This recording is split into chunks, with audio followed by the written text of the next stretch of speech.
Shalom semuanya pagi. Shalom. Mari kita buka ayat pertama kita di Yohanes 3 ayat 16.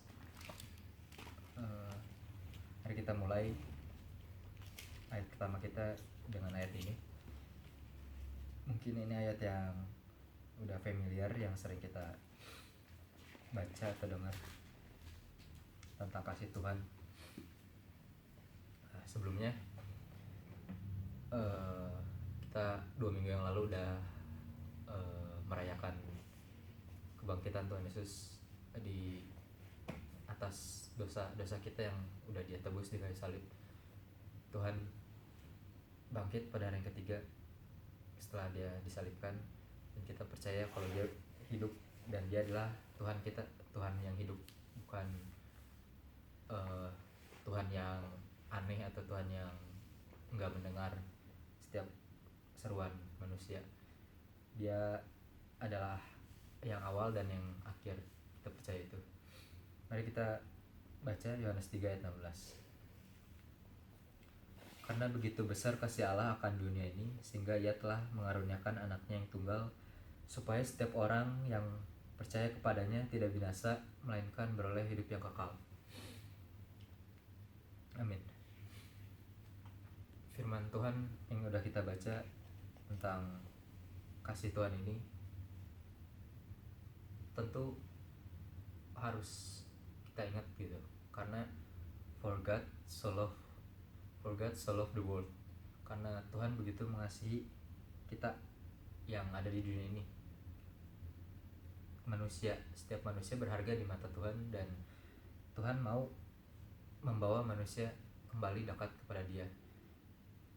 Kisah cinta yang terhebat yang pernah ada gitu, yang dituliskan di Alkitab dari awal sampai akhir, tentang kasihnya Tuhan sendiri, bukan kasihnya orang tua ke anak atau sahabat ke sahabat atau teman ke teman, tapi ya itu pencipta dengan ciptaannya. Itu kasih terhebat yang pernah ada.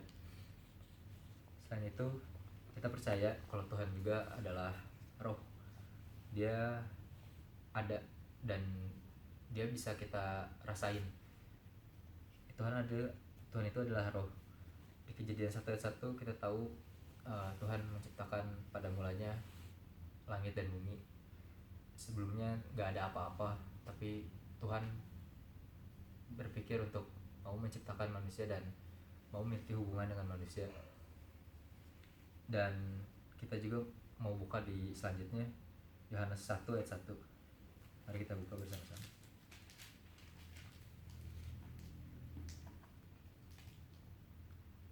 Yohanes 1 ayat 1. Pada mulanya adalah firman. Firman itu bersama-sama dengan Allah, dan firman itu adalah Allah. Kita tahu apa yang paling awal adalah firman. Dan di sini katain firman itu bersama-sama dengan Allah, dan firman itu adalah Allah. Jadi bukan maksudnya Allah dan firman itu berbeda, tapi Allah sendiri adalah firman. Apa yang Dia katakan sendiri adalah kehidupan gitu. Firman sendiri adalah yaitu roh Tuhan gitu. Karena apa yang Tuhan sampaikan, apa yang Tuhan katakan pasti terjadi gitu. Kayak di Kejadian 1 ayat 1 tadi, Tuhan pada mulanya menciptakan langit, Dia cuma berfirman gitu kan, berfirman menciptakan apa-apa yang lain-lainnya dengan berfirman, kecuali kita gitu. Kita spesial, kita dibentuk dengan usahanya sendiri gitu. Bukan kata-katanya aja, tapi kata-kata dan usaha. Dan yang paling penting pastinya ada nafas kehidupan gitu yang Tuhan kasih. Dia hembusin sesuatu yang dari dalam diri Dia sendiri gitu. Berbeda kalau yang mungkin langit, mungkin hewan-hewan, itu kan cuma sesuatu yang Dia ucapin gitu, firman. Mungkin kelihatannya kalau kayak kita manusia kan apa yang kita keluarin dari 3 hal ini gitu kan, mengucapkan sama membentuk sama menghembuskan. Tentu menghembuskan kan yang keluar dari dalam diri kita. Kalau membentuk itu kan gerakan gitu, dan itu enggak dari dalam diri kita. Memang gerakan tenaga kan dari dalam diri, tapi sesuatu nafas itu kayak sesuatu yang penting gitu, dan Tuhan mau bagi itu buat kita gitu. Dan Dia bentuk kita dengan pelengkap yang terakhir, nafas kehidupan, dan jadilah kita manusia yang hidup. Situ itu Tuhan bilang di Kejadian kalau kita adalah manusia yang hidup, bukan manusia yang mati. Dan mari kita buka ayat selanjutnya juga di Ibrani 13 ayat 8. Ibrani 13 ayat 8. Di sini ayatnya lagi bicara tentang Yesus, Tuhan tetap sama. Di ayat 8 mari kita baca. Yesus Kristus tetap sama, baik kemarin maupun hari ini dan sampai selama-lamanya. Berarti Tuhan yang Allah pertama kali yang menciptakan kita dengan baik hati, dengan kasih sayang, dengan hawa apa ya, nafasnya sendiri gitu, hembusan nafasnya sendiri, adalah Allah yang sama gitu sampai hari ini gitu. Dia tetap memperhitungkan setiap detik-detiknya waktu kehidupan kita, bahkan sampai selama-lamanya nanti ketika kita percaya nanti bakal ada kehidupan selanjutnya ketika kita udah nggak tinggal di dunia ini, karena kita percaya kita akan hidup bersama-sama dengan Tuhan Yesus Kristus bagi kita yang menerima dan mengimani percaya Tuhan sebagai juru selamat yang hidup. Tuhan tetap sama dan pasti kasihnya juga sama, bukan wujudnya aja mungkin yang sama atau pikiran aja yang sama, tapi yang paling penting kasihnya tetap sama gitu. Dan Tuhan adalah Tuhan yang mengasihi, penuh kasih karunia dan setia. Dari Kejadian sampai Wahyu, satu isi Alkitab ini semuanya adalah tentang kasih Tuhan gitu. Firman Tuhan adalah kasih Tuhan itu sendiri. Banyak perintah-perintah pasti, banyak cerita-cerita atau apa namanya, kayak kiasan kayak atau tentang kayak hukum Taurat itu kan, kayak pembelajaran atau sejarah-sejarah. Semuanya itu Tuhan kasih ke kita, tanamin sedikit demi sedikit. Tuhan kasih order by order, tahap demi tahap dalam Alkitab, biar kita bisa menerimanya dengan baik gitu. Biar kita ngerti kalau oh, Tuhan itu mengasihi kita dengan mengajari kita juga. Tuhan mengasihi kita dengan menegur juga gitu. Tuhan mengasihi kita dengan banyak cara gitu, seperti yang satu Alkitab ini tulisin gitu. Tuhan mengasihi setiap orang apapun itu orangnya. Itu yang saya percaya sih, karena Tuhan yang dulu di bangsa Israel yang mungkin udah mau menyerah sama bangsa Israel, tapi dia tetap akhirnya kasih kesempatan lagi buat bangsa Israel, buat orang-orang di zaman itu, bahkan di zaman-zamannya sebelum bangsa Israel ada, di zaman Bapak Abraham atau nenek moyangnya lagi, banyak kehidupan manusia yang kita tahu perlakuan kita najis di hadapan Tuhan, tapi Tuhan tetap ngampunin kita dan kasih kesempatan. Bahkan sehelai rambut di kepala kita pun ya Tuhan hitung gitu. Kalau kita membuka ya di Matius 10 ayat 29, kalau mau baca boleh, tapi saya bakal bacain juga Matius 10 ayat 29 sampai 30. Oke. Matius 29 ayat sampai 30. Bukankah burung pipit dijual 2 ekor seduit, namun seekor pun daripadanya tidak akan jatuh ke bumi di luar kehendak Bapamu. Dan ayat 30-nya, dan kamu, kita manusia semua, rambut kepalamu pun terhitung semuanya. Itu tadi, Tuhan mengasihi kita dengan rincian yang di luar nalar manusia mungkin gitu kan. Kayak emang ada orang yang niat ngitungin gitu kan, sehelai rambut seumur hidup mereka hidup gitu kan. Kalaupun ada, kayaknya langka banget gitu, dan mungkin gak bisa juga gitu kan, karena siapa yang bisa ngontrol gitu rambut yang jatuh, dan gimana kita bisa ngelihat dengan detail gitu kan rambut-rambut yang jatuh, apalagi dari kita bayi sampai meninggal nanti gitu.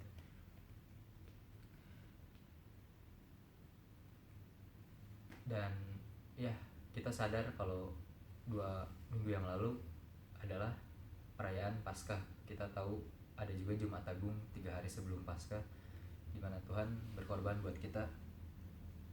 Dia mau tebus kita dengan darahnya yang mahal supaya kita menjadi ciptaan yang baru. Mari kita baca di 1 Petrus 1 ayat 18, dan ini adalah ayat yang mungkin jadi cukup pokok utama kita di hari ini. 1 Petrus 1 ayat 18. Sebab kamu tahu bahwa kamu telah ditebus dari cara hidupmu yang sia-sia yang kamu warisi dari nenek moyangmu itu, bukan dengan barang yang fana, bukan pula dengan perak atau emas, melainkan dengan darah yang mahal, yaitu darah Kristus, yang sama seperti darah anak domba yang tak bernoda dan tak bercacat. Ayo kita baca juga di ayat 20-nya. Ia telah dipilih sebelum dunia dijadikan, tetapi karena kamu ia baru menyatakan dirinya pada zaman akhir. Ayat 21, mari kita baca. Oleh dialah kamu percaya kepada Allah yang telah membangkitkan dia dari antara orang mati, dan yang telah memuliakannya sehingga imanmu dan pengharapanmu tertuju kepada Allah.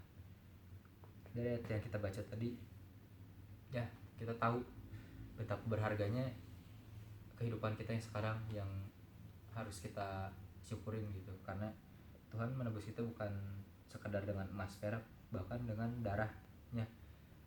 Mungkin kalau bagi orang biasa emas sama perak bisa membeli harga dirinya atau badannya gitu kan, tapi enggak dengan Tuhan gitu. Siapa yang bisa beli darah Tuhan gitu? Siapa yang bisa ngebandingin apa yang Tuhan milikin dengan apa yang di dunia ini milikin?